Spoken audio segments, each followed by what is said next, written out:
Perfecto. Hola a todos y a todas. Sean cordialmente bienvenidos a este primer Facebook Live organizado por el Programa de Apoyo a la Convivencia Escolar PACES de la Escuela de Psicología de la Pontificia Universidad Católica de Valparaíso. Me presento, mi nombre es Juan Pablo Álvarez, soy coordinador general del programa PACES y me tocará ser una suerte de moderador, de facilitador de estos espacios de encuentro, lo cual esperamos que este sea el primero de varios. Y bueno, hoy día vamos a tocar una temática que claramente es lo que necesitamos conversar por lo mismo que ustedes nos han dicho por redes sociales, la necesidad de tener alguna orientación y de poder discutir cuáles son tanto los efectos y las implicancias que ha tenido esta crisis sanitaria del coronavirus en la realidad educativa. Y también qué cosas podemos ir recomendando, qué elementos tenemos que poner atención y qué estrategias podemos ir desplegando para poder hacer frente a las implicancias educativas de este contexto de pandemia. Así que para esto, hoy día tenemos un panel de lujo para poder conversar. Lo invitamos también a ustedes a estar comentando a través de Facebook. Y también vamos a estar recogiendo las preguntas que ustedes mismos nos realizaron a través de Internet durante la semana pasada. Así que sin más preámbulo, voy a pasar a presentar a nuestras escritoras del día de hoy, a quienes van a aparecer en pantalla de inmediato. Voy presentándolas primero, las voy saludando a cada una y después vamos a iniciar esta conversación sobre convivencia y educación en tiempos de pandemia. En primer lugar, vamos a saludar a nuestra directora, la directora del Programa de Apoyo a la Convivencia Escolar, la doctora Verónica López. Ella es doctora en Psicología de la Universidad Autónoma de Madrid, psicóloga de profesión también. Aparte de ser la directora de PACES, es la directora del Centro de Investigación para la Educación Inclusiva y también es académica de la Escuela de Psicología de la Pontificia Universidad Católica de Valparaíso. ¿Cómo estás, Verónica? ¿Nos escuchas bien? Sí, muy bien, ¿me escuchan? Sí, perfecto. Hola, Juan Pablo. También vamos a presentar aquí al lado mío, en el retiro de al lado, a la doctora Claudia Carrasco Aguilar. Ella es doctora en Ciencias de la Educación de la Universidad de Granada, máster en Psicología Social de la Universidad Autónoma de Barcelona, psicóloga de profesión. Es académica del Departamento de Psicología de la Universidad de Playa Ancha y también investigadora del programa PACES, que hace ya harto tiempo que venimos trabajando. ¿Cómo estás, Claudia? Bien, bien, gracias. Ojalá funcione mi conexión, sí, a internet. Estamos un poco nerviosos con esto de las relaciones cibernéticas a través de estos medios, así que vamos a esperar de que todo lo técnico funcione lo mejor posible. Y finalmente también queremos saludar a Madeleine San Juan. Ella es psicóloga, ella es investigadora del programa PACES, diplomada en convivencia escolar, diplomada en psicología educacional. Ha desarrollado fuertemente la temática de convivencia digital y ciberacoso, que es una de las líneas que estamos levantando como programa y que también algo de eso vamos a hablar hoy día. ¿Cómo estás, Madre? Hola, bien, todo bien. Aquí también entusiasmada por esta instancia y un poco nerviosa igual, esperando que todo resulte bien. Así es. Bueno, lo, la dinámica que les vamos a proponer es un poco la siguiente, ¿no? Vamos a partir un poco compartiendo y discutiendo acerca de cuáles son los efectos y cuáles han sido las principales implicancias que ha tenido esta situación de pandemia, como la implicancia educativa, ¿no? Porque claramente ya llevamos un mes y medio sin clases presenciales, donde se han tenido que desplegar distintas estrategias como la educación online, donde también han habido otras dificultades y otros desafíos que los establecimientos educativos han tenido que enfrentar, por ejemplo, el uso de redes sociales entre pares, por otro lado también el apoyo socioemocional, cómo se realiza a distancia, y también elementos que son sumamente importantes de la escuela como institución social. Estoy pensando desde la entrega de alimentos de la JUNAED hasta otras tareas que hacen, otras actividades que las escuelas gestionan en su día a día, en su cotidianidad. Entonces les propongo que partamos un poco conversando de esto, como en términos más generales, como dando cuenta de la situación en la que nos encontramos hoy día, para después poder ir recogiendo las preguntas que nos hizo la gente y quienes están conectados durante la semana pasada, para un poco poder ir compartiendo algunas ideas, recomendaciones y estrategias permitan orientar un poco las preocupaciones que todas y todas tenemos actualmente en el contexto educativo. Así que eso, la primera pregunta que les quiero hacer un poco es, ¿cómo creen ustedes que la situación del coronavirus ha afectado como las comunidades educativas y qué efecto ha tenido eso en los actores de las comunidades educativas? ¿Les parece si partimos con Vero y después seguimos con Claudia y después Mare? Bueno, gracias Juan Pablo. Como habíamos dicho en la invitación a este seminario, la convivencia ocurre en espacios sincrónicos y asincrónicos, ocurre de manera cara a cara y también de maneras virtuales.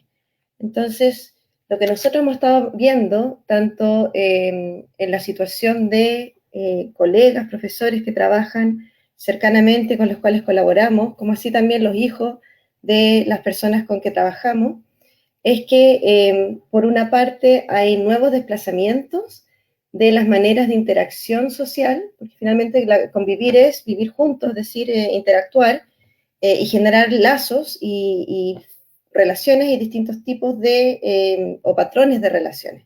Entonces, algunos de esos se trasladan a un contexto virtual y otros son bastante o completamente nuevos. Yo diría que uno de los temas más importantes tiene que ver en los niños con la ansiedad, y la ansiedad tiene como distintos momentos, ritmos y ciclos.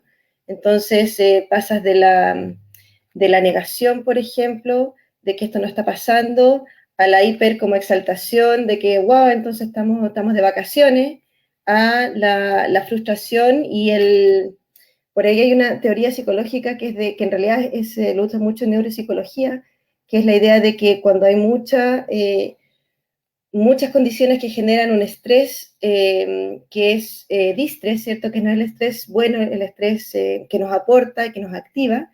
La respuesta del organismo es luchar o bien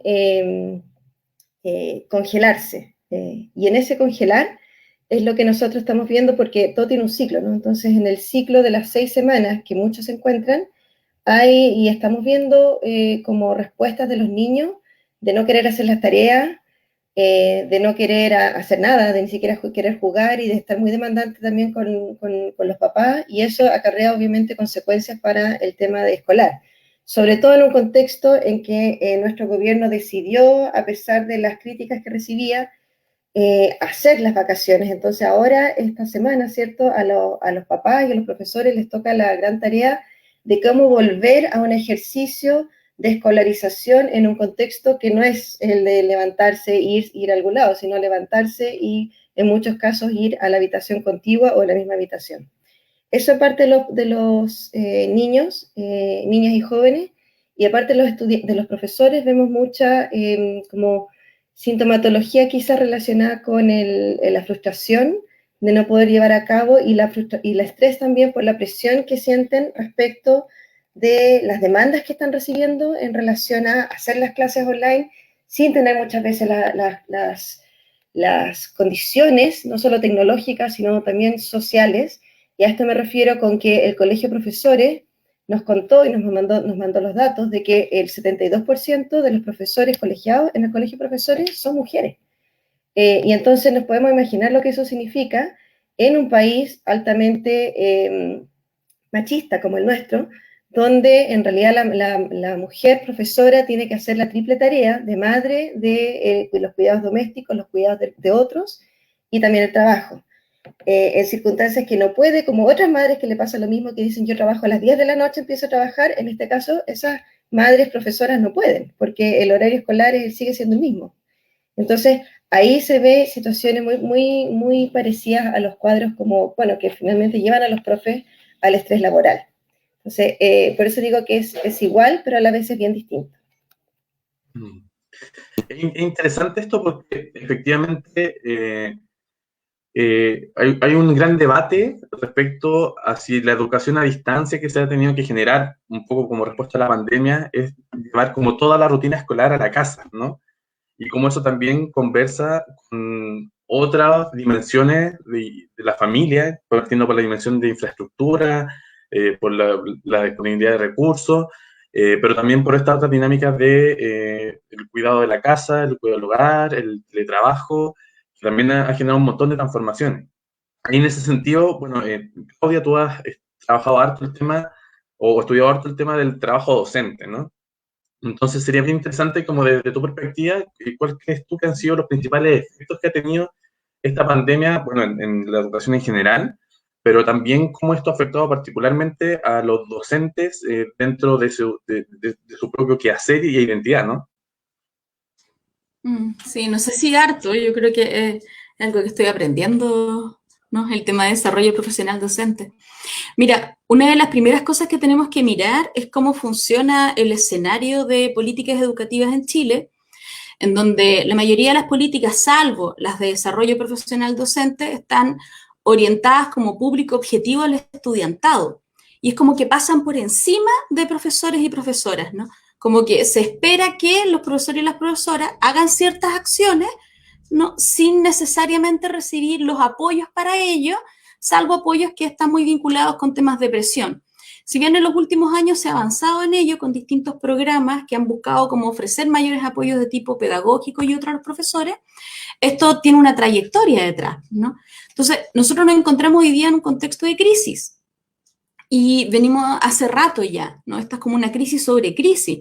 Por ejemplo, Valparaíso no solo se vio enfrentado al estallido social, sino después hubo un incendio importante, después viene el coronavirus, ¿no? Y una de las cosas que hemos aprendido en el último tiempo es que los escenarios de crisis intensifican los fenómenos educativos, ¿no? Intensifican la cultura escolar, intensifican la emocionalidad del contexto escolar. Que lo intensifique significa que se vive más intenso, ¿no? De que uno lo vive como mucho más desgarrador, con una emocionalidad mucho más fuerte que si no estuviese en una situación de crisis. Por lo tanto, esa intensificación de la vida escolar nos lleva también a una intensificación del agobio docente. No solo el Colegio de Profesores, como decía Vero recién, sino también otras organizaciones como el MUD u otros, ¿no? De profesoras y profesores han venido mostrando cómo el agobio docente, lo del estrés laboral que decía Verónica recién, cómo el agobio docente va marcando, ¿no? Las dinámicas y las interacciones de profesoras y profesores. Entonces, en un escenario de crisis, esto se intensifica aún más. Entonces, no solo se intensifica la percepción de mayor dificultad, sino además que efectivamente hay mayores desafíos y mayor dificultad en el escenario actual.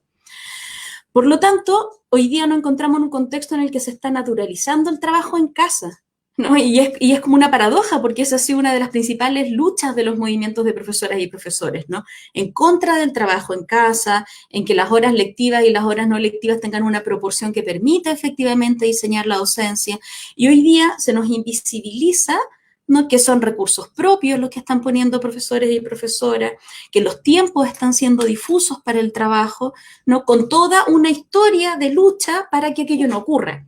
Entonces, hoy día parece como una trampa porque no hay otra manera de resolverlo. Y entonces esto genera hoy día una suerte de desaprovechamiento de los recursos pedagógicos. Mira, en términos simples, si los establecimientos educativos, particularmente las direcciones, en este escenario han tomado mayormente la decisión de que sus profesores y profesoras envíen guías hacia la casa, ¿no? Las guías de trabajo. Las envían por correo electrónico, las envían por WhatsApp, las cuelgan en las páginas de los colegios, están generando distintos dispositivos para que las imprimen, los turnos éticos para que las vayan a buscar las familias, ¿no? Y estas guías es como una suerte, como decía Verónica, de trasladar la lógica escolar, ¿no? Y la relación escolar hacia la casa, y que las guías se conviertan en el espacio de la clase. El problema que tiene esa guía es que profesoras y profesores se ven enfrentados a estar construyendo, como descubriendo la rueda una y otra vez, ¿no? Con un desaprovechamiento de los recursos pedagógicos, porque no se usa el libro de clases, por ejemplo, ¿no? Que está liberado en Internet, que todas las familias tienen a su disposición.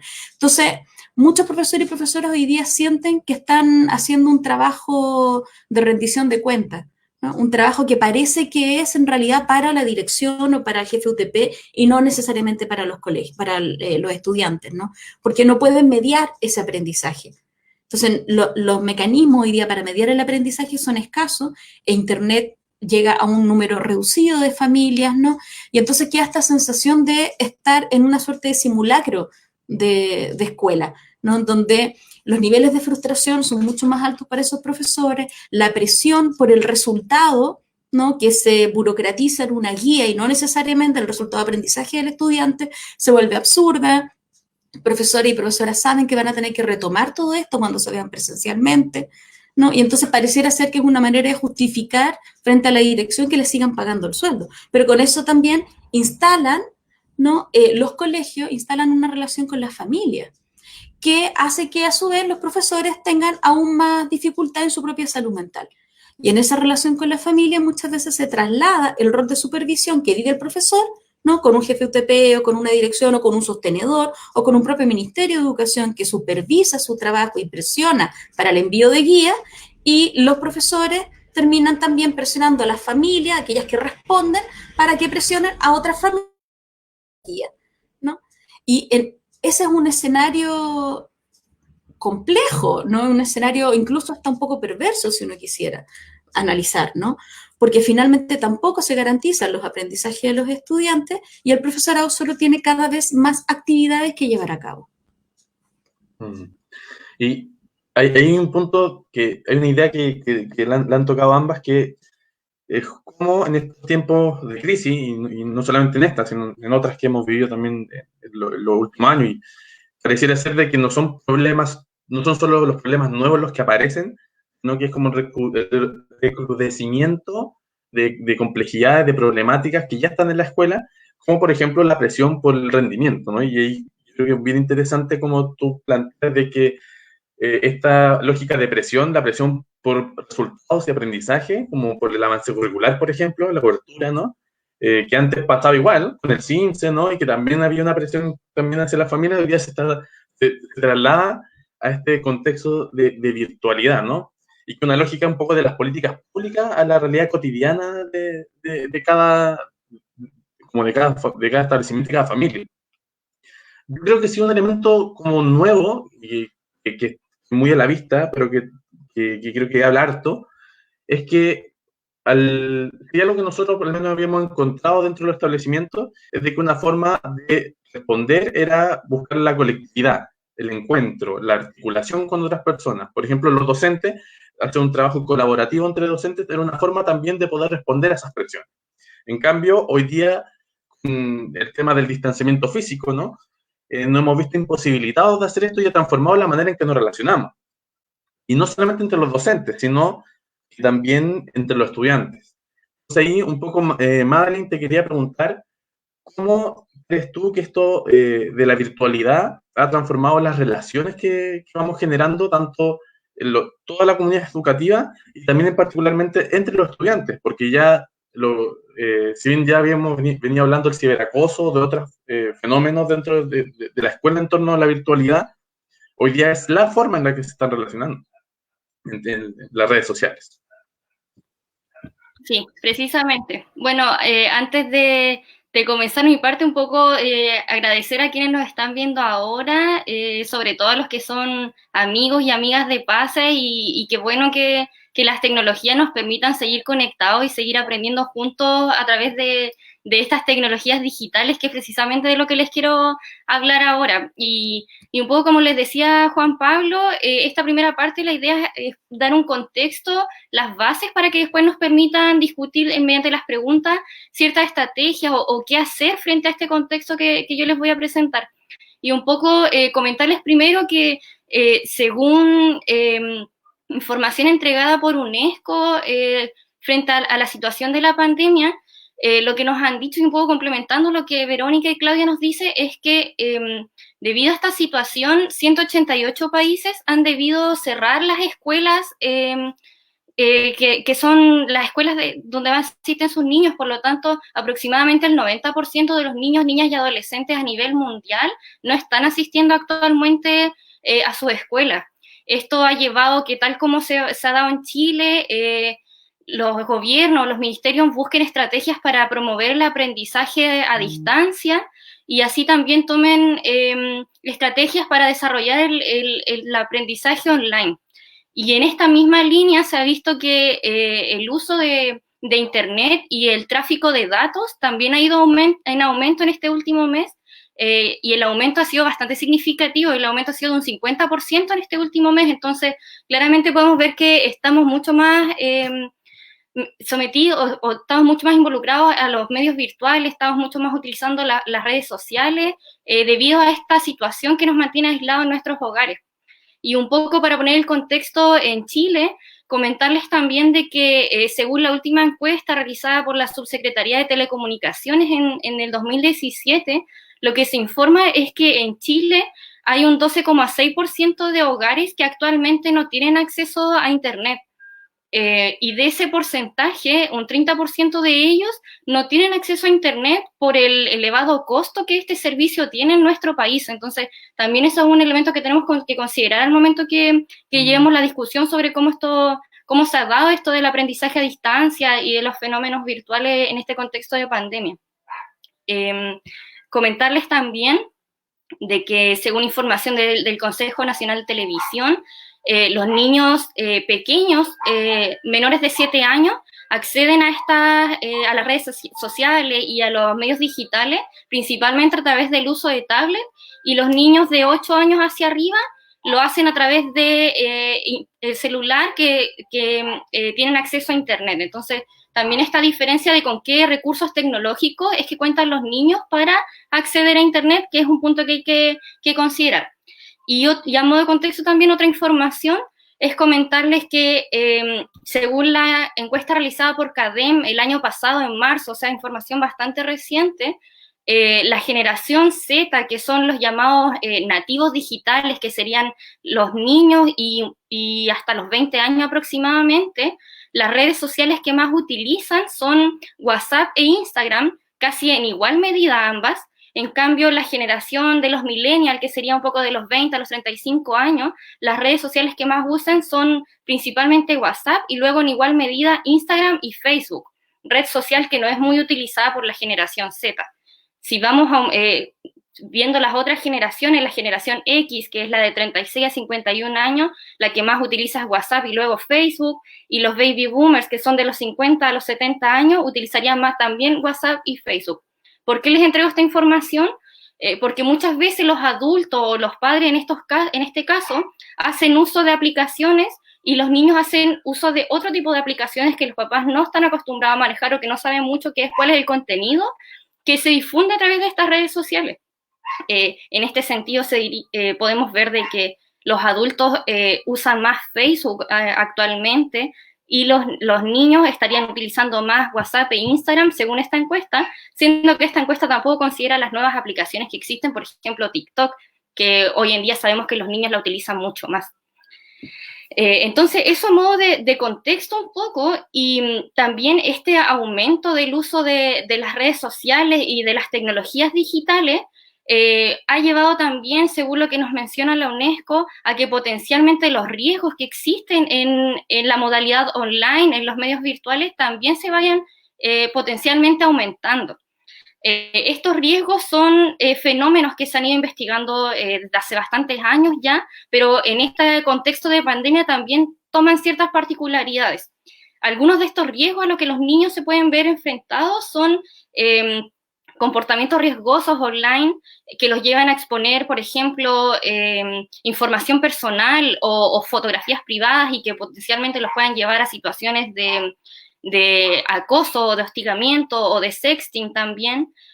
Por supuesto, también la explotación sexual infantil, que se da mucho a través del fenómeno del grooming, en el cual los niños se contactan con perfiles que son falsos y que a través de estos perfiles falsos pueden obtener información o hostigar o explotar sexualmente a los niños a través de fotografías o incluso chateos inapropiados con los estudiantes, y otros riesgos a los cuales se van sometidos y en los cuales yo quiero profundizar más durante toda esta conversación que vayamos a tener, son por una parte la exposición al contenido potencialmente dañino al cual nos vemos sometidos cuando nos enfrentamos a la información que vemos, por ejemplo, en los medios de comunicación.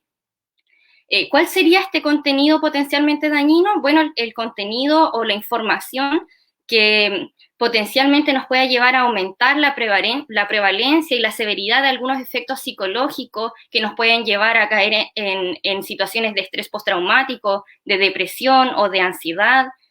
Algunos de estos contenidos pueden ser, por ejemplo, verse sometido a ver el sufrimiento de otros a través de noticias o contenido violento, contenido misógino también, contenido machista. Y en este contexto particular del coronavirus, también el contenido potencialmente dañino puede ser esta información o desinformación que hay respecto al coronavirus, o también muchas noticias alarmistas que llevan a difundir más bien el miedo entre quienes se ven expuestos a este tipo de información. Los efectos que esto puede causar en niños puede ser emociones de tristeza, de rabia, de miedo, pero también por otro lado emociones de querer empatizar o deseos de ayudar a lo otro, o cómo poder aportar en estas situaciones a las que ellos se ven expuestos a través de los medios de comunicación.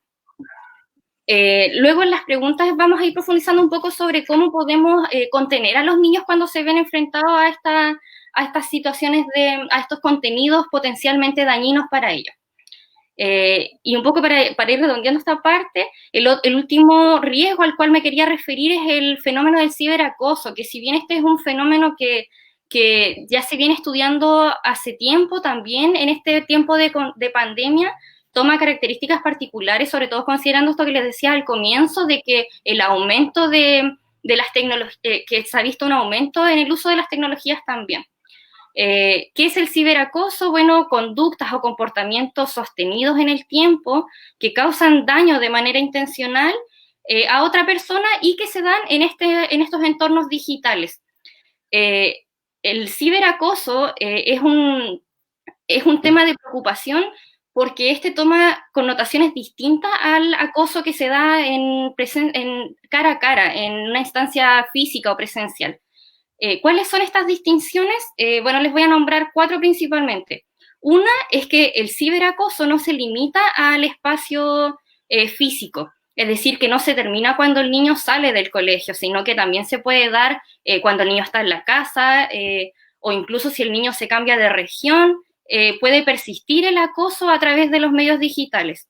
También de que el ciberacoso se expone al niño a ser acosado frente a una amplia audiencia, o sea, no son solamente sus compañeros de colegio o de cursos quienes son espectadores de la situación a la cual se ve sometido el niño, sino que hay una amplia audiencia que puede ser espectadora de esto y que por supuesto agrava más la situación.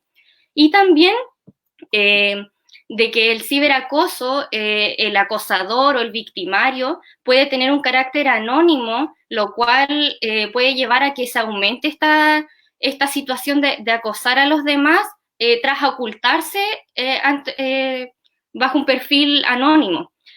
Y como uno está oculto tras una pantalla también y la interacción se ve mediada por una pantalla, como no se observan las consecuencias directas de los actos que uno está haciendo, es mucho más difícil empatizar con las emociones también que pueda provocar esto en la potencial víctima de esta situación.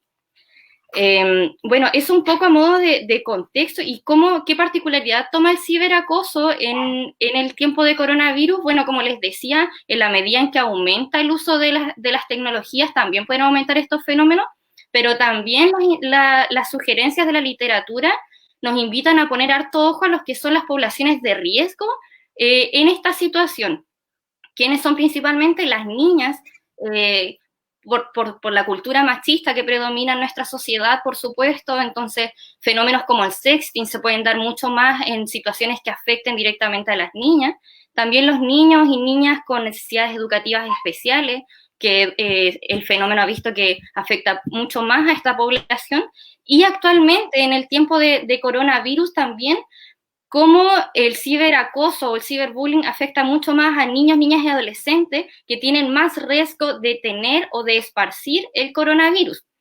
Con esto me refiero principalmente a lo que se ha visto como un hostigamiento o una exclusión, sobre todo de la población asiática oriental, que se ha visto la más afectada como que muchas personas han indicado como los responsables quizás de esta situación pandemia. Por supuesto sabemos que no es así, pero estos fenómenos del ciberacoso potencialmente pueden afectar mucho más a esta población que en este contexto en particular se ve en riesgo.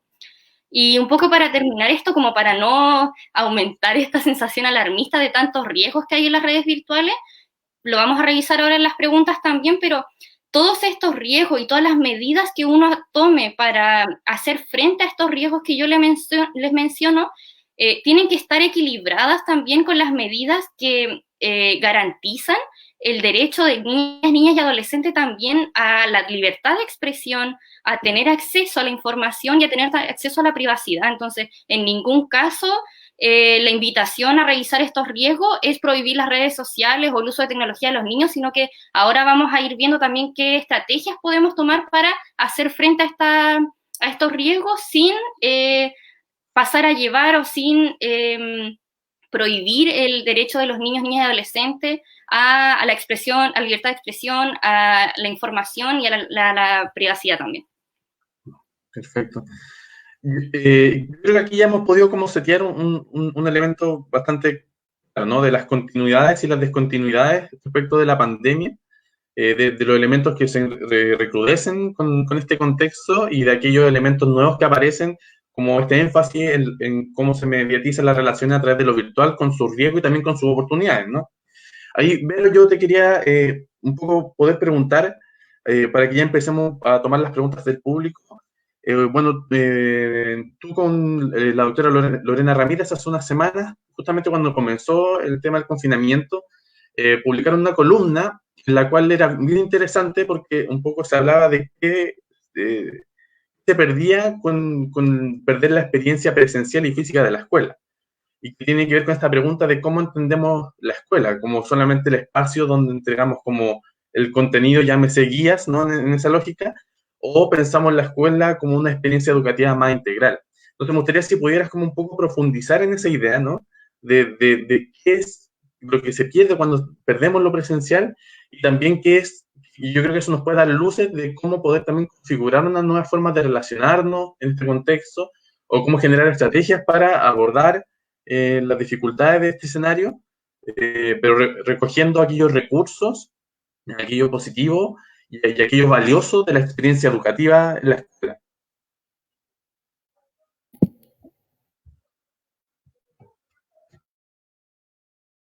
Pero puedes quitar el micrófono, por favor. Perdón, ahí sí. Como señalábamos con Lorena en esa columna, Juan Pablo, la idea como básica es que la escuela es mucho más que la transmisión de contenido. Y es un poco como redundante decirlo, pero en este contexto no lo es tanto por las presiones que mencionaba Claudia respecto, sobre todo las presiones por rendir. Y en ese contexto, entonces, es súper importante como esclarecer y tener la claridad de que los niños necesitan el espacio social de la escuela organiza un espacio social, quiéralo o no. Cuando lo organiza de una manera intencionada y pedagógicamente intencionada, entonces se producen cosas maravillosas, como la democracia, como la cultura de la inclusión, que son en un ambiente o una cultura como la nuestra, que es altamente autoritaria. Ayer lo decía Alejandra Ratia, Educación 2020, en reportaje en Mercurio de Valparaíso. O sea, no nacemos sabiendo cómo ser democráticos, es algo que lo aprendemos en la escuela, a través de las relaciones. O sea, hay una parte procedural del conocimiento que no es declarativo, que se aprende haciendo, se aprende interactuando, se aprende escuchando al otro. Y eso es algo que además nos sienta como una base, un piso, para lo que es la posibilidad de sostener una salud mental adecuada en el tiempo. Y en el caso del contexto escolar, también para los niños les permite ese ajuste escolar, que para algunos es más difícil que para otros, que les permite entonces seguir adelante con el avance curricular. Y en ese sentido, yo no sé si quisieras ahora, Juan Pablo, o más adelante el tema de las recomendaciones, pero sí creo que es importante como cuáles son las orientaciones concretas que nosotros proponemos a los equipos de orientación. Dime tú. Sí, de hecho, la primera pregunta nos dieron vamos a tomar preguntas que nos dieron la semana pasada y vamos a ir intercalándolas con algunas de las que ustedes ya están poniendo ahí. Agradecemos también a los más de 300 personas conectadas. Bueno, Cristian Gutiérrez, inspectora general del Colegio Guardamarina Riquelme, junto a otras personas que también nos hicieron esta pregunta, ¿de qué manera se puede trabajar la convivencia y el apoyo socioemocional, tanto a los estudiantes como al resto de la comunidad educativa, en este contexto a distancia, ¿no? ¿De qué manera podemos generar estrategias hoy día y mediante estos medios que estamos utilizando? Súper, entonces eso nos da pie como para avanzar en esta conversación, que es hacia las orientaciones, las recomendaciones, no solo como acciones aisladas, sino siguiendo una estrategia. Y acá les quiero comentar que lo que les voy a contar de manera breve quedó más detallado en una invitación que me hizo la Mesa Social del COVID-19, creó una submesa de educación y me invitaron a participar justamente en este tema de la estrategia de apoyo al bienestar socioemocional de las comunidades escolares.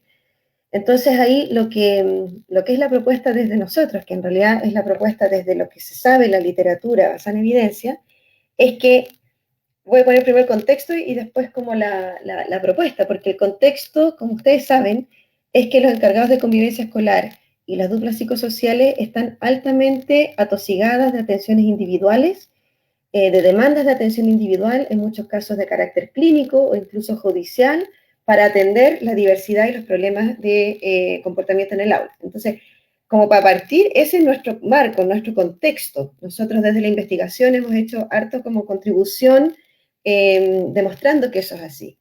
Y que tiene que ver con una política que también tiene un foco más puesto en lo punitivo que en lo formativo, ¿cierto? Eso lo sabemos. Bueno, así como dijo Claudia, en contexto de crisis se agudizan las crisis ya existentes. Esta de alguna manera ya es una crisis que viene dándose en nuestro sistema.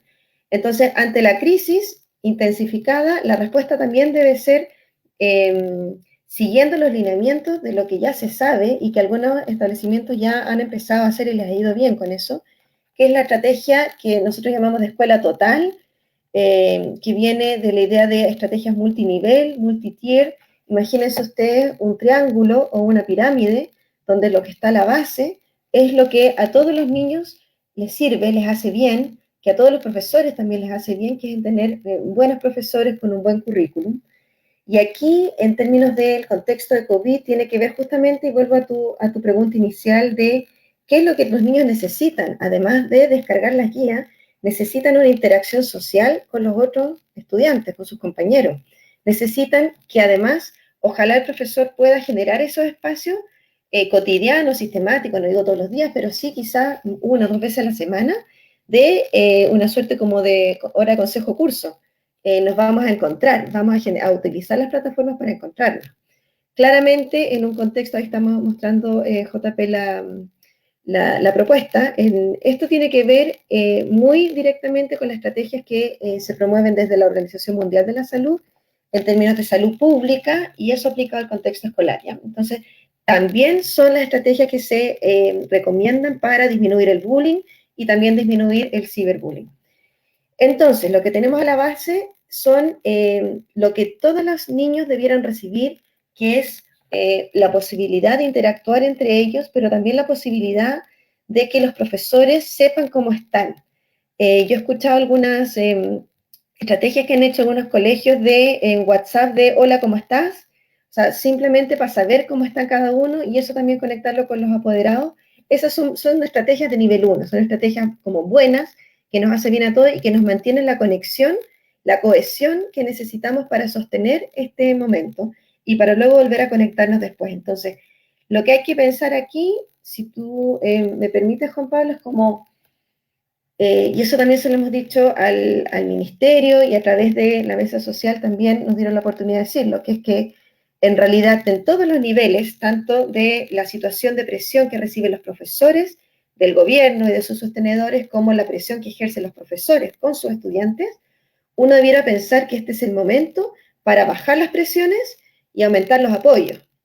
Es decir, estamos constantemente presionados, y es cierto, los profesores lo están, y esperarían, y esperamos que haya más certidumbres y menos incertidumbre respecto de si va a haber o no CIMSE, qué va a pasar con la carrera docente, ¿cierto? ¿Qué va a pasar con la estrategia de los servicios locales de educación? Que todo tiene que ver con presión por rendimiento. Pero a la vez no basta con eso, o sea, hay que aumentar y subir los apoyos. ¿Y dónde se suben los apoyos? En el nivel 1.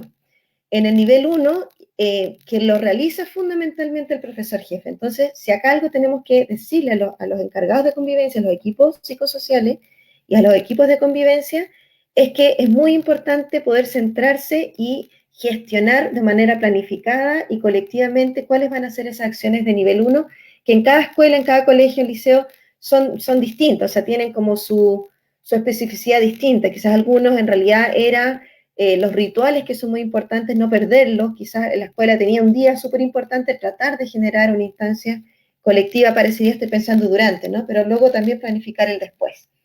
En las acciones de nivel 2 son las acciones de atención selectiva, solamente para aquellos que lo requieran.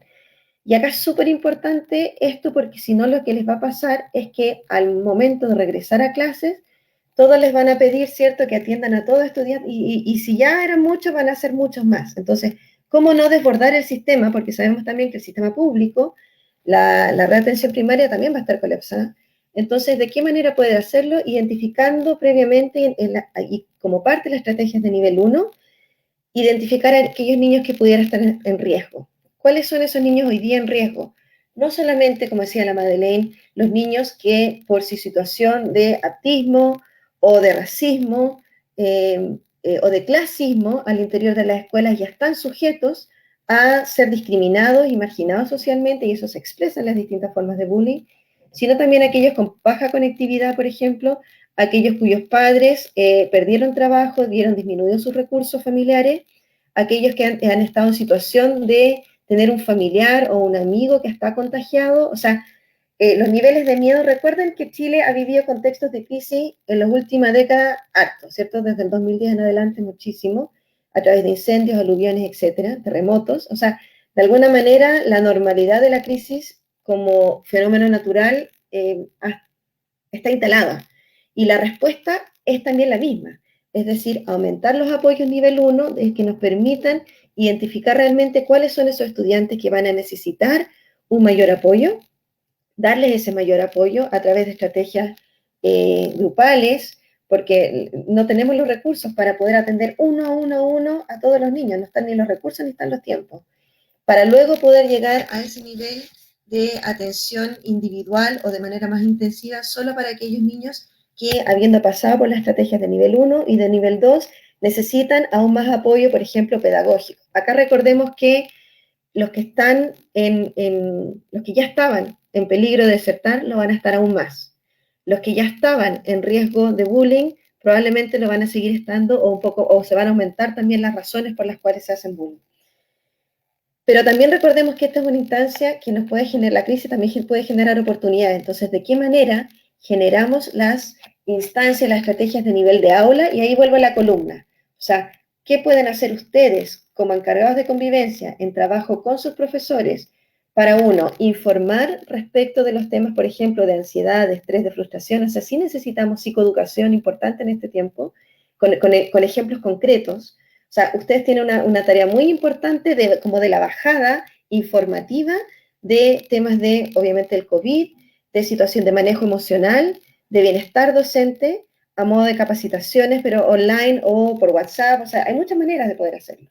Y segundo, ustedes también están, de alguna manera, forman parte de los adultos responsables en la escuela de identificar a los niños que tienen necesidad. Entonces, generar estrategias con los profesores y con los equipos directivos para hacer eso, de manera que les permita realmente trabajar esas estrategias de nivel 1 y no estar solamente tratando de sostener como la escuela con la pirámide invertida, que lo trabajamos en nuestro diplomado en convivencia escolar, ¿no? Eso sería como, sobre todo. Ahora, lo mismo es la recomendación a nivel de la política pública, disminuir las presiones y aumentar los apoyos. Entonces, se esperaría que el CPIP pueda hacer acciones importantes, y entiendo que las está haciendo con los directivos, con los directores y docentes directivos, capacitándolos también en temas de manejo emocional, cómo trabajar pedagógicamente el bienestar en las aulas, etcétera, y que ustedes también pueden apoyar mucho en eso. Generen contacto y no pierdan el contacto con los recursos de apoyo psicosocial que ya hay en sus escuelas. Me refiero al programa Habilidades para la Vida, al programa Senda, los PIEs. Acá hay algo que va a ser importante a nivel de la política educativa, que son las flexibilizaciones, ¿cierto? Ya hemos hablado que, bueno, ya no volvimos a clase el 27 de hecho estamos a 27, eso no ocurrió, tampoco va a ocurrir esta semana ni la siguiente, dicen que en mayo, vamos a ver si en mayo, ¿cierto? Pero el tema está en que, okay, una pregunta es ¿cuándo volvemos a clases? Y esa es la respuesta más sanitaria, y otra es ¿cómo volvemos a clases? Y esa respuesta es pedagógica y es psicosocial. Y entonces nos tenemos que empezar a preparar ahora para cómo volvemos a clases, ya sea se ocurre en mayo, junio, julio, etcétera. Y en eso me parece que la flexibilización curricular es muy importante, porque una de las propuestas, por ejemplo, es ojo con las repitencias. Ustedes, los profesores, ponen la presión en los estudiantes con las evaluaciones. Nosotros, los profesores universitarios, hacemos lo mismo con nuestros estudiantes, y ahí tenemos nosotros la situación parecida con nuestros estudiantes universitarios. Entonces, ojo con las repitencias masivas que ocurren y que siempre van a ir en desmedro de aquellos que más necesitan la promoción. Ojo con las incertidumbres, por ejemplo, leí una pregunta, ¿qué hacer, por ejemplo, si en el reglamento de convivencia dice que si ante la inasistencia el apoderado tiene que venir y si no viene hay una sanción? ¿Y qué pasa si el apoderado no puede venir? Claro, no tenemos desde aquí una respuesta porque eso es uno a uno, caso a caso, escuela a escuela. Pero claramente van a haber muchos problemas si es que ustedes no son claros y no tienen ciertas claridades de un principio. Entonces aquí yo creo que la recomendación de que está bien el CIA es buena, que es formen un comité de apoyo, que puede ser el propio equipo de convivencia con el equipo directivo, ustedes ven quiénes son los más idóneos, ojalá incluyan a profesores de aula en eso, porque tienen que generar como un comité que vaya anticipando los problemas y que ojalá trate de entregar las mayores certidumbres posibles en el contexto actual de crisis que podamos. Ahí, solamente para ejemplificar, hay cosas que nosotros hemos visto de las escuelas con las que hemos trabajado, y por ejemplo, una estrategia de nivel 1 muy interesante, y a propósito también del recurso de las comunidades educativas, que es el sentimiento de pertenencia y de comunidad. Hemos visto muchas escuelas y establecimientos justamente han utilizado sus redes sociales no solamente como una manera de entregar información, que también es importante, como dice Vero, sino también para entregar como un mensaje de cariño y de conexión y de estoy preocupado y que efectivamente dentro de la virtualidad es súper complejo de lograr, pero como mensaje repotente porque te permite también como generar como este respaldo de una comunidad que se cuida.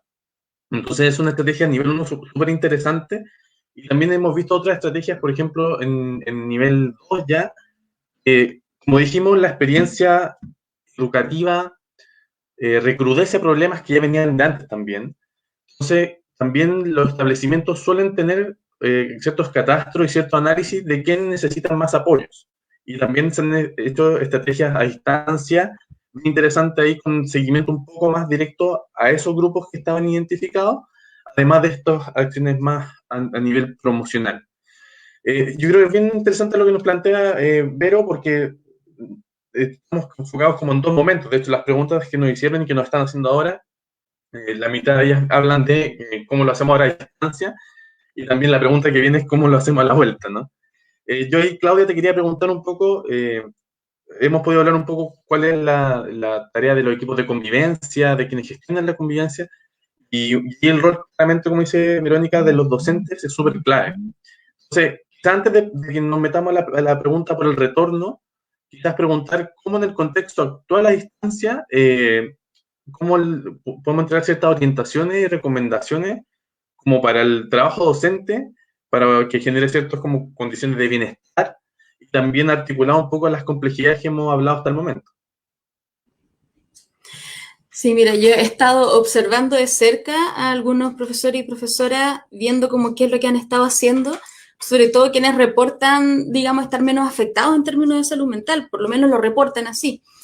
Y porque uno de los riesgos que corremos hoy día es tener la paradoja, ¿no?, de abordar la salud mental de los estudiantes sin acompañar la salud mental de profesoras y profesores, ¿no? Y que esa tiende a ser la paradoja de las iniciativas, no solo en este país, ya, sino en general, ¿no? Como que el foco está puesto en los estudiantes y como que automáticamente profesores y profesores debiesen actuar.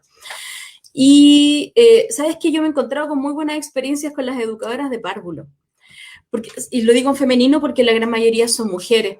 ¿Por qué? Porque lo que ocurre hoy día es que los niños y las niñas están en sus casas, la mayoría, no todos y todas, ¿no? Y están con sus familias nucleares, con sus familias extensas.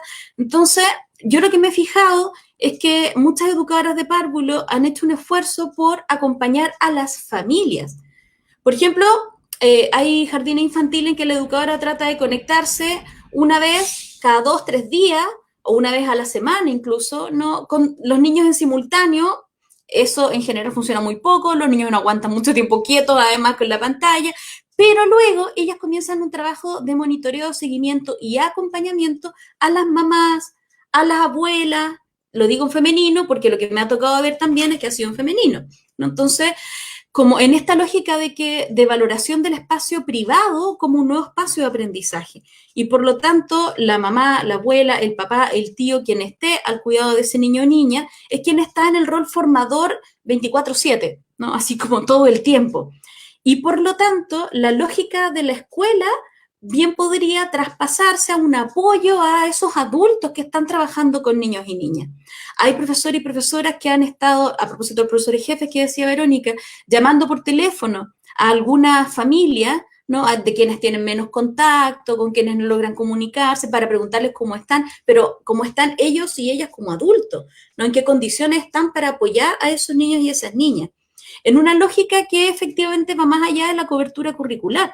Si algo sabemos nosotros en psicología es que si no están las condiciones socioemocionales y motivacionales para el aprendizaje no se da. Entonces no sacas nada en realidad con hacer leer 3 libros si es que ese niño o niña no tiene la disposición para aprender. Y esa disposición hoy día tiene otro contexto, que no es el contexto de la sala de clase, es el contexto familiar.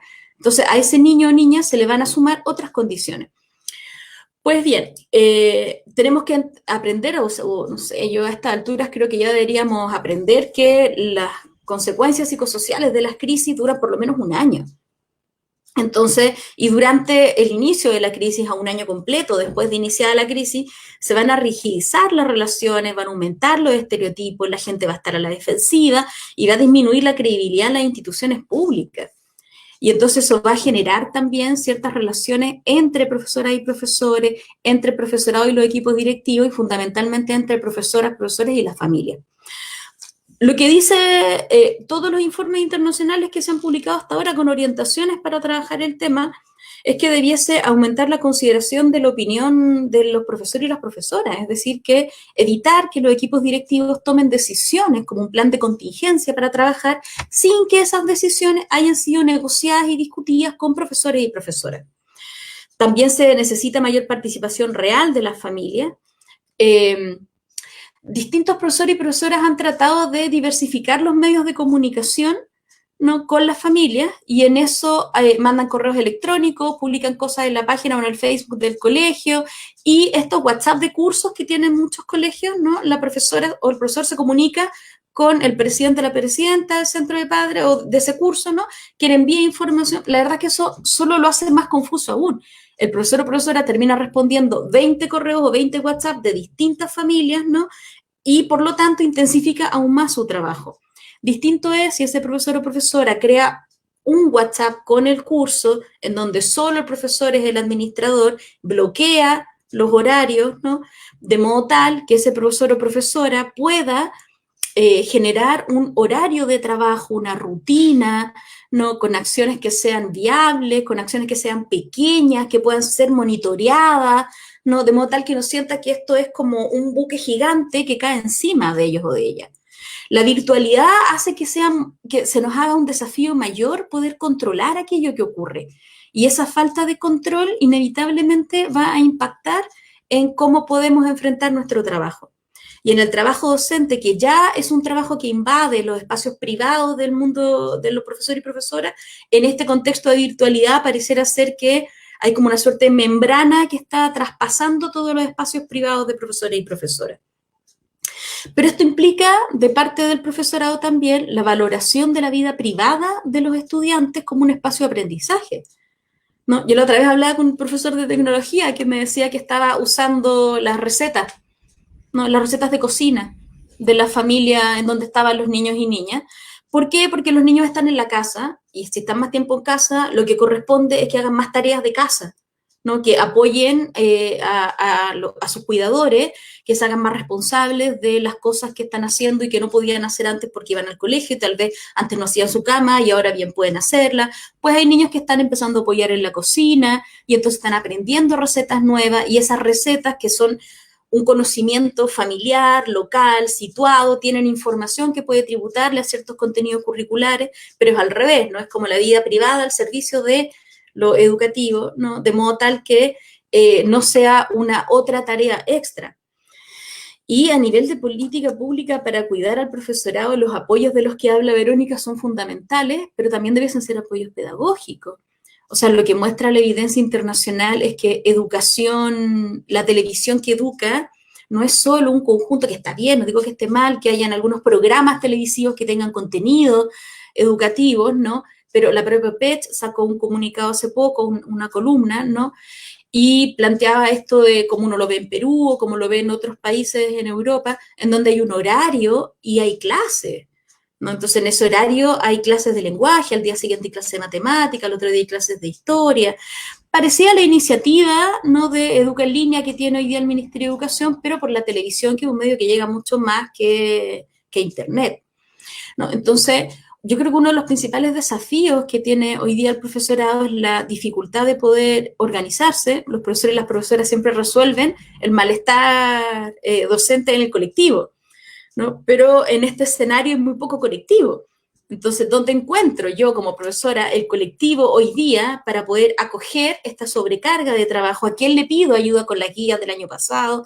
Entonces, poder generar espacios virtuales de comunidades de aprendizaje y al mismo tiempo hacer un esfuerzo para que esa sobrecarga laboral se intensifique menos, con aquello que está bajo el control del profesor o profesora.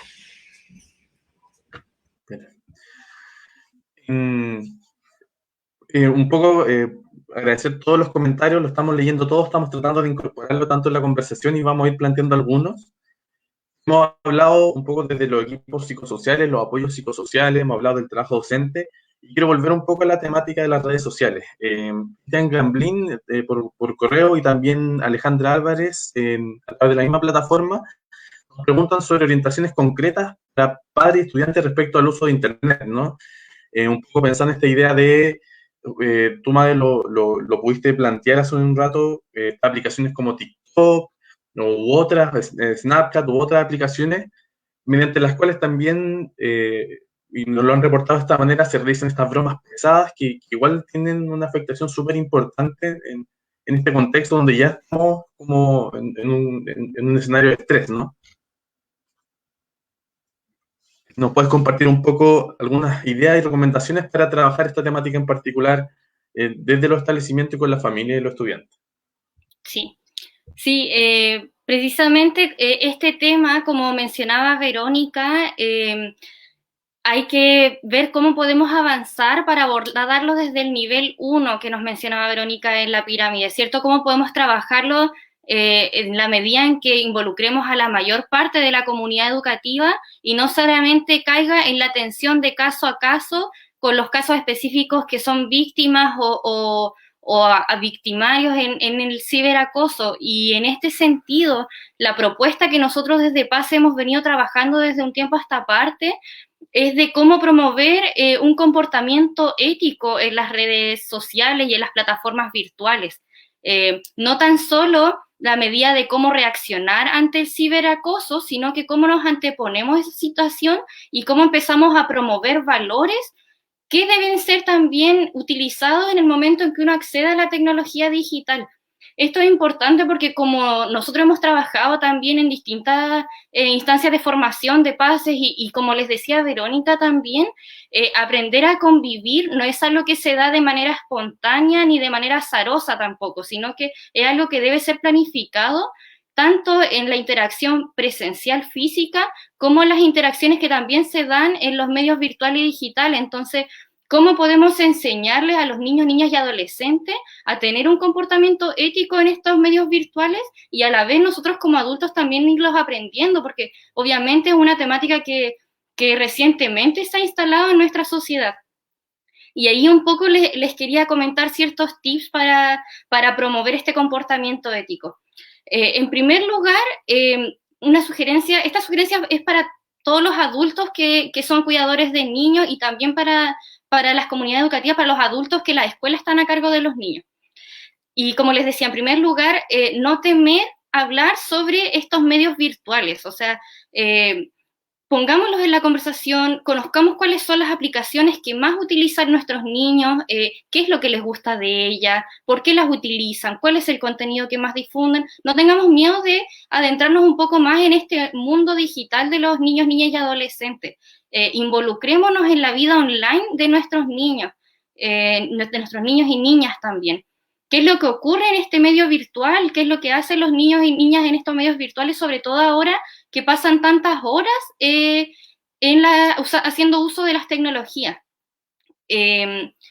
Otro elemento importante también cuando se habla de esto con los niños, niñas y adolescentes es también establecer ciertos procedimientos sobre qué se puede hacer en caso de que se vean sometidos a alguno de los riesgos que yo ya les comentaba anteriormente, que ocurren en los medios virtuales. Que no, lo ideal es anteponerse a estas situaciones y que los niños, niñas y adolescentes ya puedan conocer qué es lo que pueden hacer, a quién pueden acudir, qué medios pueden utilizar cuando se ven enfrentados a estos riesgos. Como les decía, la idea de esto es anteponerse y que no el niño se vea abrumado cuando ya está involucrado en esta situación, sino que él ya sepa cómo actuar al respecto. Y por supuesto también establecer ciertas normas y comunicar valores sobre el uso de las tecnologías. Estas normas, por supuesto, que deben ser consensuadas y negociadas con los niños, niñas y adolescentes y en ningún caso impuestas hacia ellos. Sobre todo en esta situación que, como ya les comentaba Claudia y Verónica, ya estamos sometidos bajo suficiente estrés como para ponerle un estrés adicional. Entonces, en esto del comportamiento ético hay 3 principios sobre los cuales debemos basar nuestro comportamiento en los medios virtuales. Y aquí van algunos tips que espero que nos sirvan a todos, porque yo cuando me vi enfrentada, cuando tuve acceso a conocer esta información, de verdad permitió cuestionarse cómo uno también utiliza las redes sociales. El primer principio es el respeto por los sentimientos. Es algo que parece muy extraño, porque cuando uno hace uso de la tecnología, claramente está frente a una pantalla, ¿cierto? Entonces es muy difícil pensar sobre sentimientos cuando uno solo se enfrenta a una pantalla. Pero esta propuesta nos invita a tener en consideración que detrás de una pantalla, que detrás del perfil al cual estamos comentando algo, hay una persona que tiene emocionalidad, por supuesto. Entonces, las emociones también son algo que gira, que circula dentro de los medios virtuales, aunque solamente sea una pantalla o solo sea un computador. Entonces, en este respeto por los sentimientos de los demás, aquí les van algunos tips.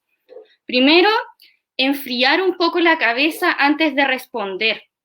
En los medios virtuales es muy fácil caer en los malos entendidos porque uno no tiene la posibilidad de acceder al lenguaje no verbal, ¿cierto? Uno no sabe cuál es la tonalidad o cuál es la gesticulación con la cual te están diciendo las cosas y por lo tanto los comentarios pueden ser muy, muy mal interpretados por los otros. Por lo tanto, se debe tener mucho cuidado sobre qué es lo que se dice en los medios virtuales, cómo es que se dice y un poco analizar qué es lo que uno va a publicar antes de enviar el comentario. O sea, no hacerlo de manera impulsiva, sino que enfriarse, detenerse, mirar qué es lo que uno está escribiendo antes de publicarlo.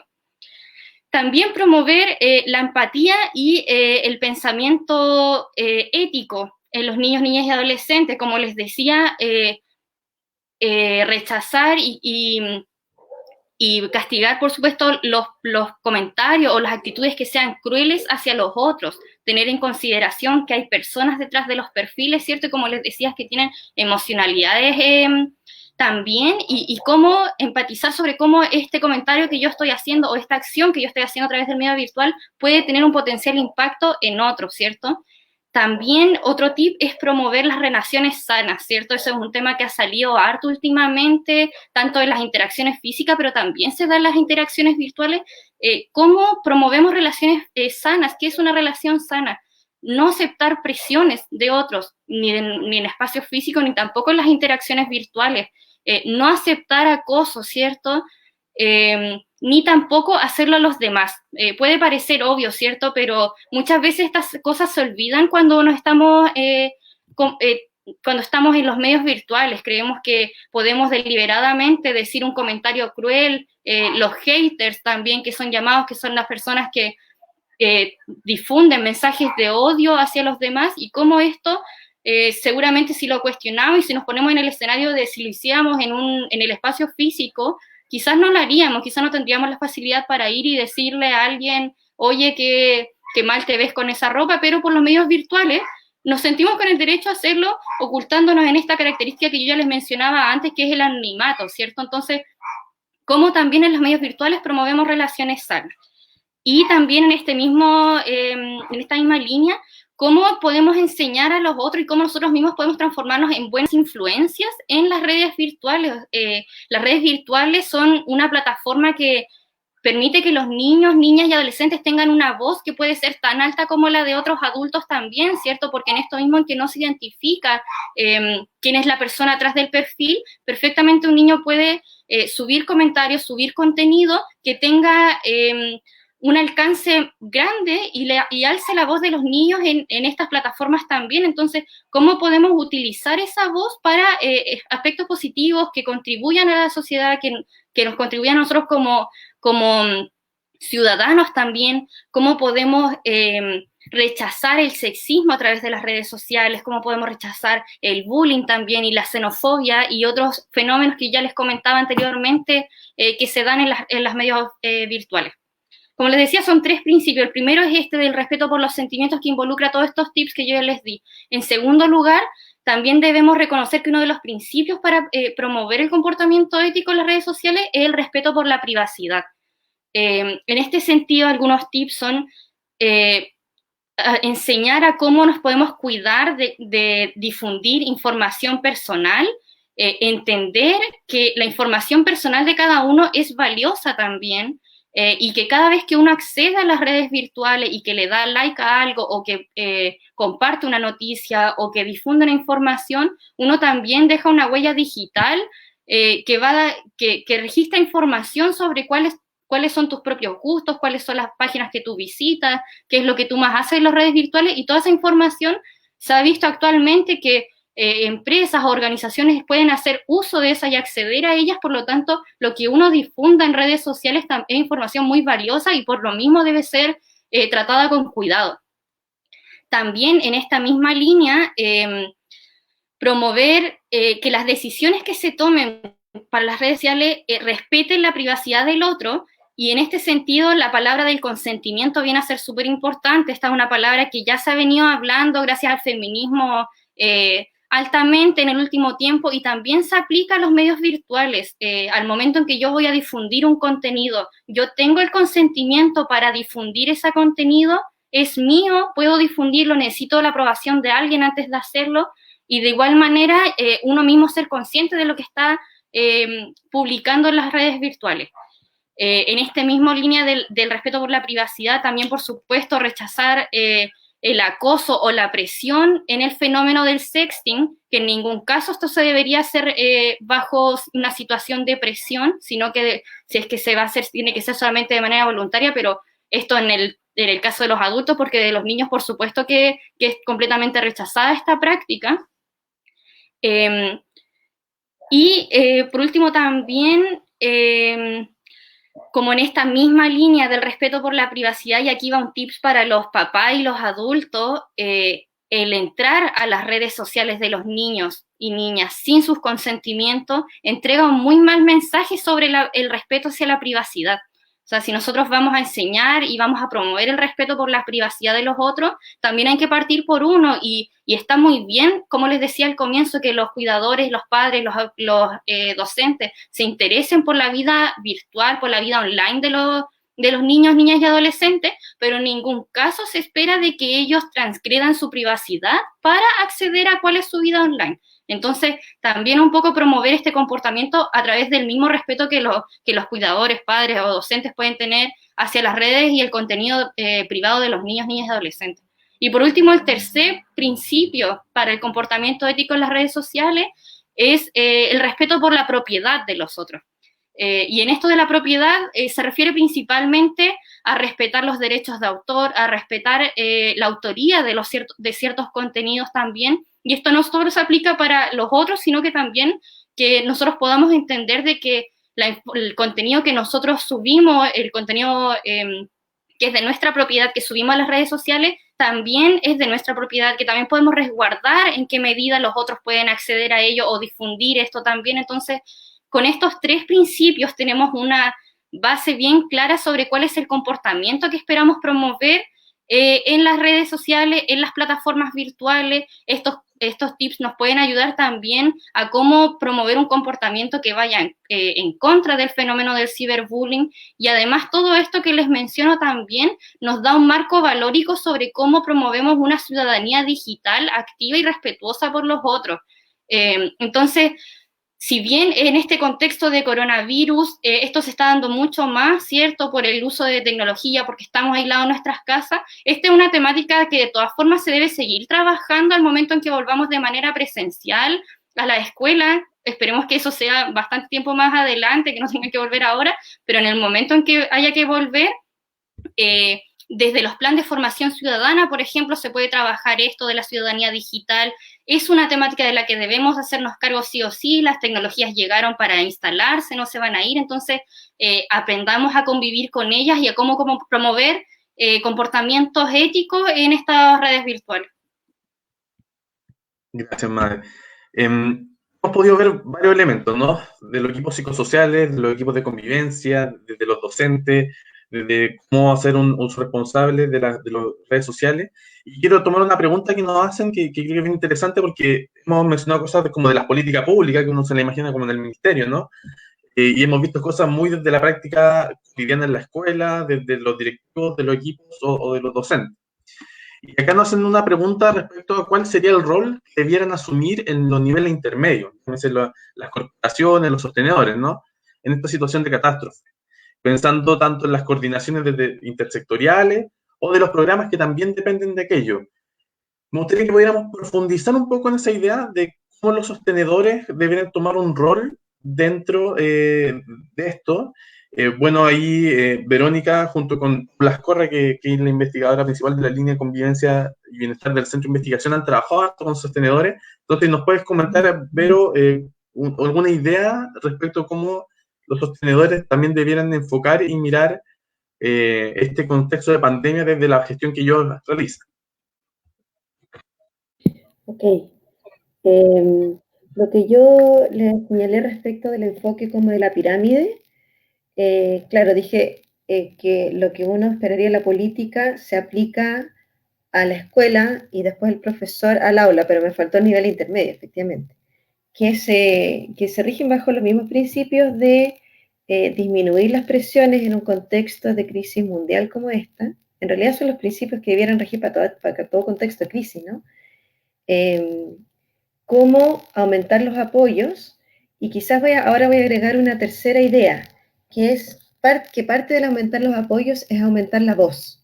O sea, pensemos que voz, como principio incluso de filosofía política y de filosofía económica, tiene que ver con poder darle a las personas que generalmente son pasivas en la toma de decisiones de aquello que le afecta a sus vidas, poder darle una mayor agencia a través de aumentar las posibilidades y las condiciones para generar voz.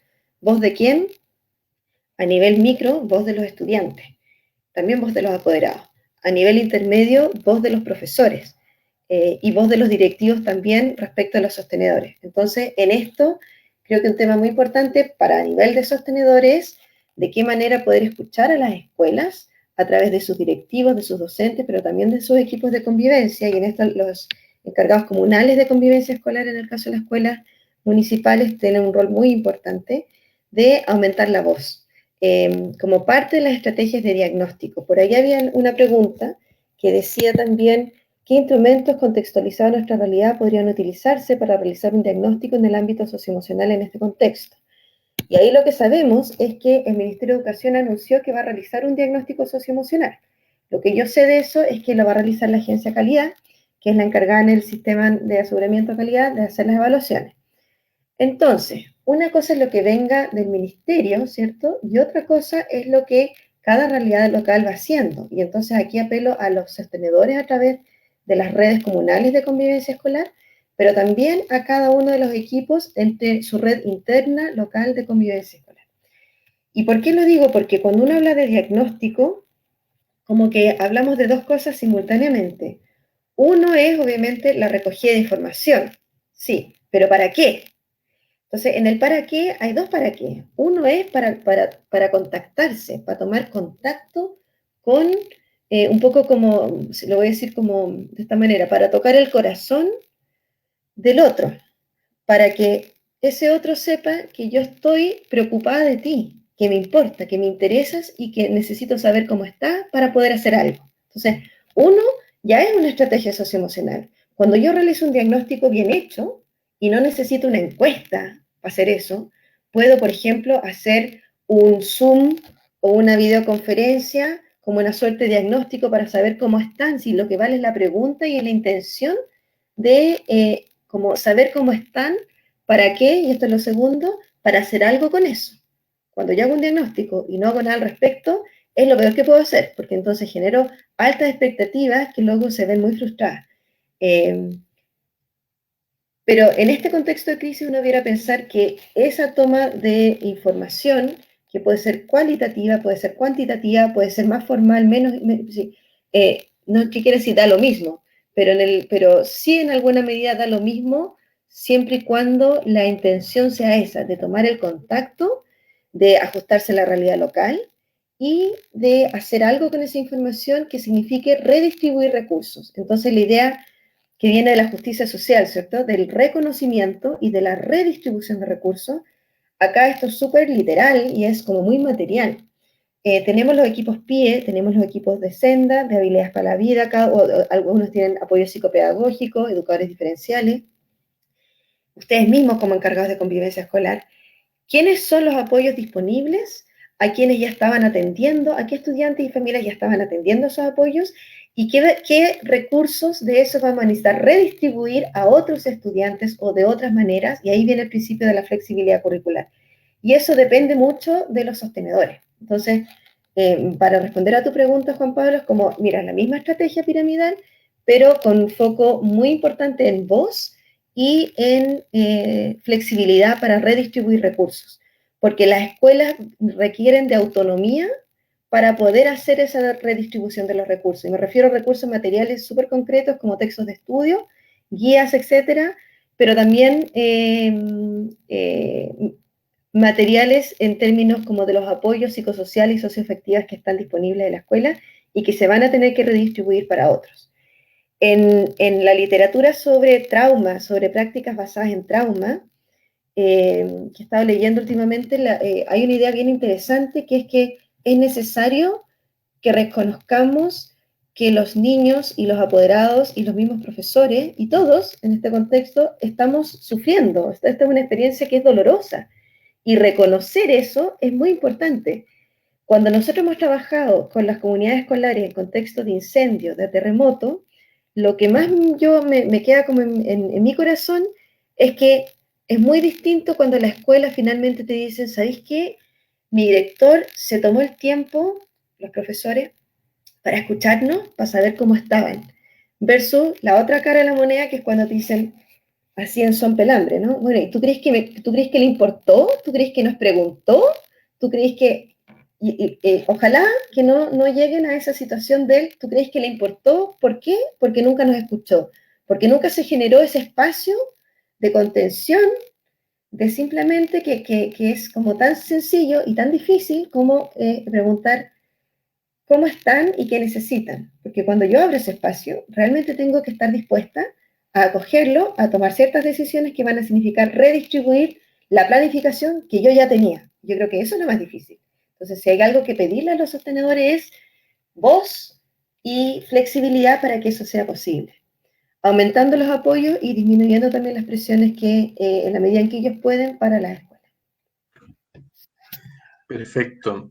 Yo creo que para un poco ir cerrando y tomando quizás una de las preguntas que también está muy presente dentro de los comentarios que nos están realizando a todos los que están conectados y también de las preguntas que me hicieron la semana pasada, tomar un poco la idea de cuáles serían un poco las bases de un eventual retorno cuando hayan condiciones apropiadas para ello. Hemos dado algunas claves. este modelo escuela total como una estrategia de poder diseñar ciertos apoyos.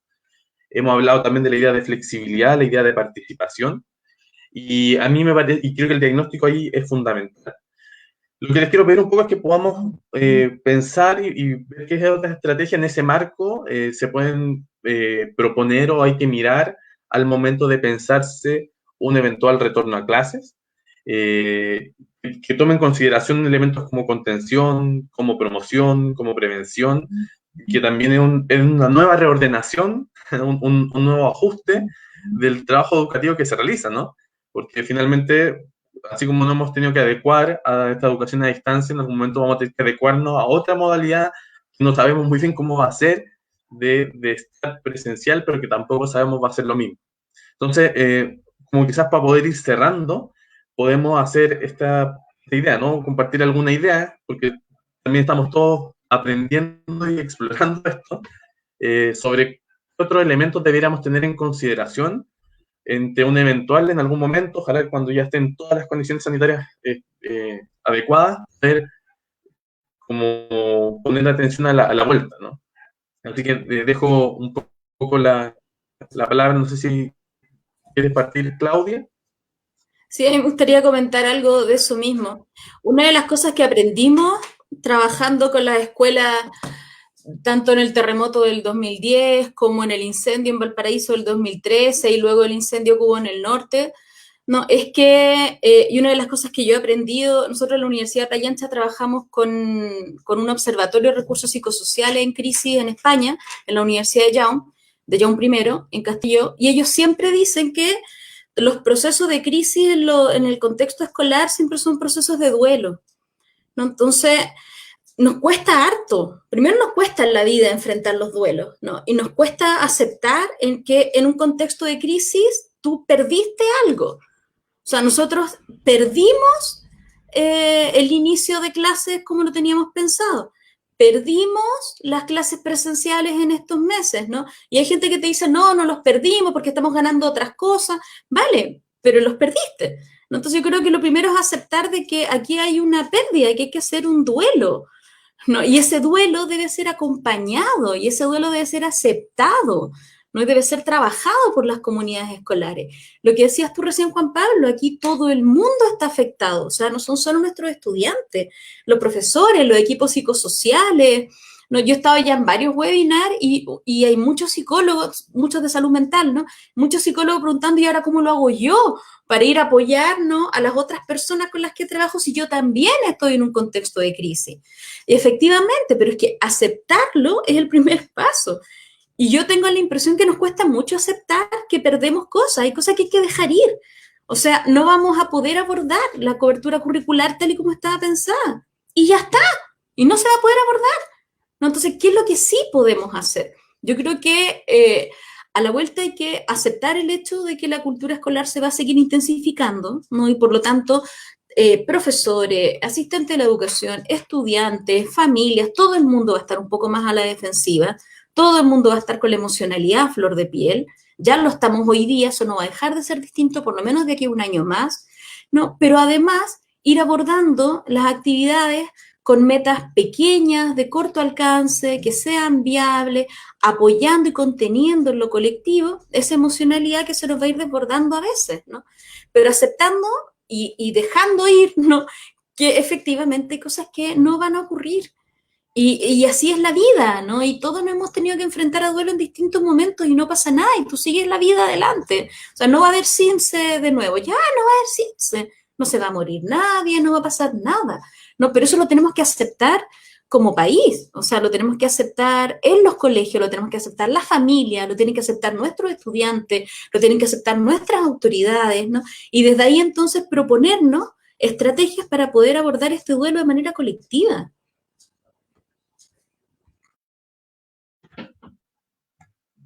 Sí, concuerdo. Yo creo que ahí el tema de la participación que ya hemos hablado, como la idea de afrontar juntos, y esa es la palabra, afrontar juntos, pareciera ser que es lo que permite también generar condiciones de comprensión, de contención y de flexibilidad, ¿no? Que tanto para hoy día, lo que estamos haciendo hoy día, como lo que sería en un eventual retorno a clases. Madeline, si tú quieres compartir un poco cuáles son tus impresiones o ideas o recomendaciones, pensando también en un eventual retorno a clases. Sí, sí, yo les comentaba al inicio de este Facebook Live un poco de cómo los efectos que puede tener la exposición ante contenido potencialmente dañino, que como comentaba Claudia y comenta Verónica, somos todos finalmente los que estamos sometidos a este contenido que es alarmante, que nos asusta, que genera cosas en nosotros también. Entonces, en el momento en que nos toque retornar a las escuelas, también un poco vamos a tener que ver cómo nos hacemos cargo de esto todos juntos. Y yo creo que precisamente esa última frase es lo importante de esto, es cómo nos hacemos cargo todos juntos. Cuando en estos estudios sobre cómo se aborda estas situaciones que tienen contenido tan fuerte y que potencialmente traumático para nosotros, las sugerencias apuntan de que la forma de hacerle frente a estas situaciones vayan en una comprensión que entienda que no solamente somos parte del problema en conjunto, sino que también somos responsables de buscar una potencial solución o una salida al respecto todos juntos, es decir, trabajar desde un abordaje comunitario todo esto. Entonces, desde este abordaje hay tres aspectos en que nos tenemos que hacer cargo. En primer lugar, de la reacción emocional que todo esto va a generar, es decir, de cómo nos afecta, en cómo nos sentimos. Y en este aspecto, ya lo mencionaron Verónica y Claudia, de la importancia de que esto no solamente sea pensado hacia los estudiantes, o sea, de que los estudiantes y puedan expresar cómo se sientan y puedan expresar sus ideas, sino que también un acompañamiento hacia los docentes, asistentes de la educación y otros profesionales que son parte de la escuela, y cómo poder contener la emocionalidad de ellos también.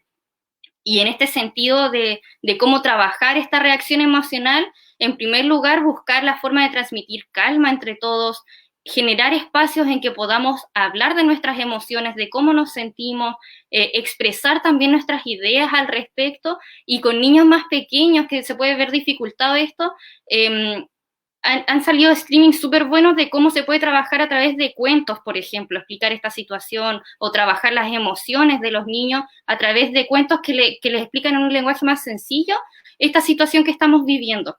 Eso como respecto a la reacción emocional de todo esto, pero también está la reacción como cognitiva, podríamos decirle, sobre cuáles son las formas, de qué manera estamos narrando, la forma de entender esta situación que estamos viviendo, y ahí está donde yo les decía de que hay que protegernos ante este contenido dañino al que nos estamos viendo expuesto constantemente en la actualidad, y en el momento en que nos juntemos presencialmente también, promover el pensamiento crítico, poder distinguir sobre lo que son fake news y lo que es información veraz, poder dialogar en torno a cuáles son las fuentes a las cuales debemos recurrir si queremos información verídica, ¿cierto? Entonces, un poco como desde la racionalidad también podemos ir darle una explicación un poco más amable sobre la situación que estamos viviendo. Y por último, también la reacción conductual. Yo les comentaba al comienzo de que parte de las reacciones que uno, o los efectos que puede tener estas situaciones tan traumáticas a las que estamos expuestos, es también, además de los efectos de sentir tristeza, miedo, ansiedad, también la intención y el deseo de querer ayudar y aportar en esta situación. Y en bueno, por supuesto, la forma en que ayudamos cada uno ahora es quedándonos en nuestras casas, pero en el momento en que nos toque volver a las escuelas, ¿cierto? Volver a conectarnos con nuestras comunidades educativas, también podemos ver formas en que podemos aportar a esta situación, sobre todo a la gente que se ha visto más afectada en esta situación de pandemia y de coronavirus, y cómo podemos desarrollar quizás proyectos comunitarios que le den sentido a la situación que estamos viviendo y que nos ayuden un poco a sobrellevar la emocionalidad que nos surge a través de esta situación, ¿cierto? Cómo le damos sentido, cómo podemos entender de que el hecho de que hayamos estado en casa, de que hayamos tenido que perder cosas, como dice Claudia, tiene un sentido específico, no fue solamente una pérdida, sino que también tiene un sentido, y cómo podemos también poner en acción lo que estamos sintiendo o nuestros deseos de ayudar a través de proyectos comunitarios o proyectos de escuela también que nos ayuden a reunirnos, a apoyarnos entre todos y también a materializar este deseo de ser aporte y dar sentido a esta situación que estamos viviendo. Perfecto. Verónica, la misma pregunta, ¿cuáles son como ciertas recomendaciones o ideas que podemos establecer con la gente que nos está viendo para un eventual retorno a clases, ¿no? Ok, voy a tratar de ser breve porque ya estamos en el tiempo. Les voy a poner una imagen, Dichato, para el terremoto del 2010. La escuela de Dichato tuvo que dar el CIMSE. La escuela se había caído. Estaban en un contenedor y tuvieron que dar el CIMSE. Y ese contenedor se mantuvo mucho rato. Cuando hoy nos hablan de la nueva normalidad, yo pienso, se me viene a mí la cabeza la escuela de Dichato. No sabemos, primero es peligroso hablar de una nueva normalidad, porque lo que tendemos a hacer es decir, bueno, entonces trato de hacer lo que estaba antes y me fijo como el esquema mental y trato de aplicarlo a como de lugar, cuando las condiciones, si ya no estaban antes, ahora van a estar menos. Entonces sí, se nos viene una precarización de las condiciones en que conocíamos. Probablemente también se viene una nueva conciencia respecto de lo que es importante y lo que no es importante. Sí.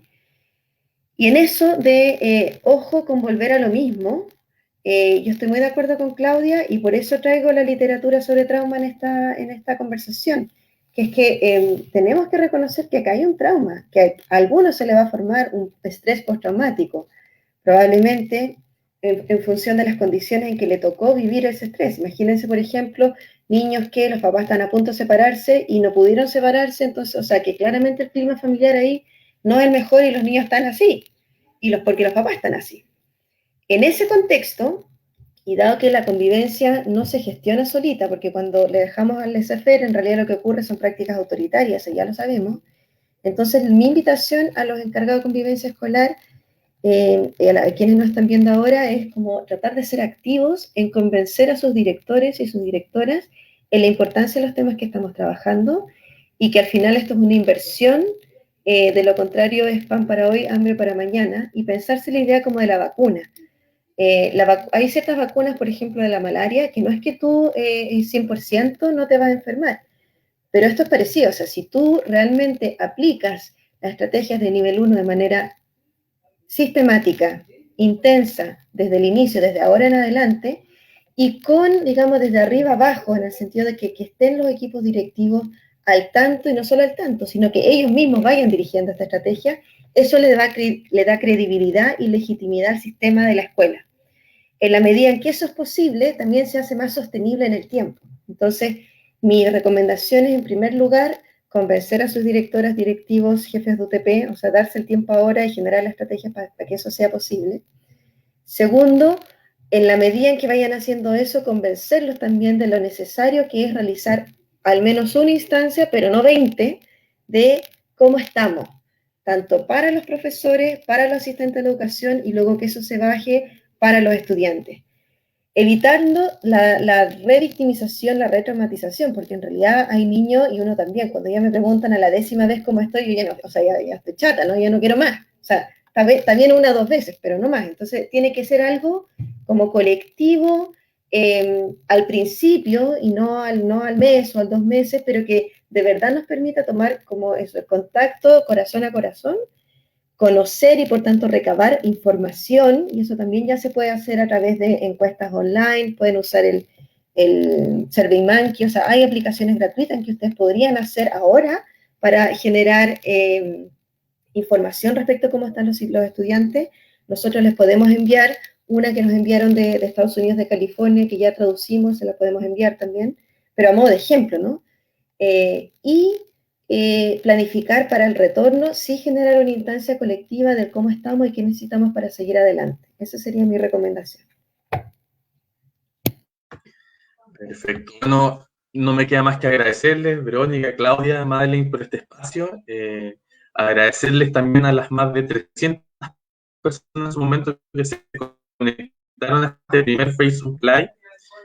Vamos a hacer más Facebook Live en el futuro. De hecho, estamos tratando de agendar uno para un par de semanas más. Y les comentamos que esto se enmarca en una campaña que como PASE hemos desarrollado, que se llama Convivir es Cuidarnos.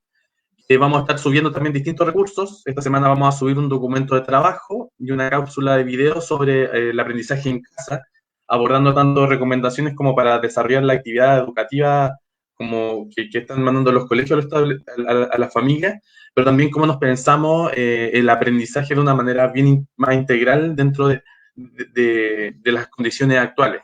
Así que agradecerles, este Facebook Live va a quedar registrado, guardado y grabado en nuestro perfil de Facebook, Paces PUCB. También los invitamos a seguirnos en nuestras redes sociales, Paces PUCB en Twitter, Instagram y también en LinkedIn.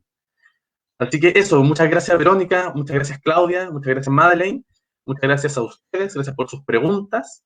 Y vamos a tomar en consideración todos sus comentarios, también los temas en cuál es el mejor momento para hacer estas transmisiones y todo. Así que muchas gracias por su retroalimentación, gracias por sus consultas y que tengan una muy buena tarde. Hasta luego.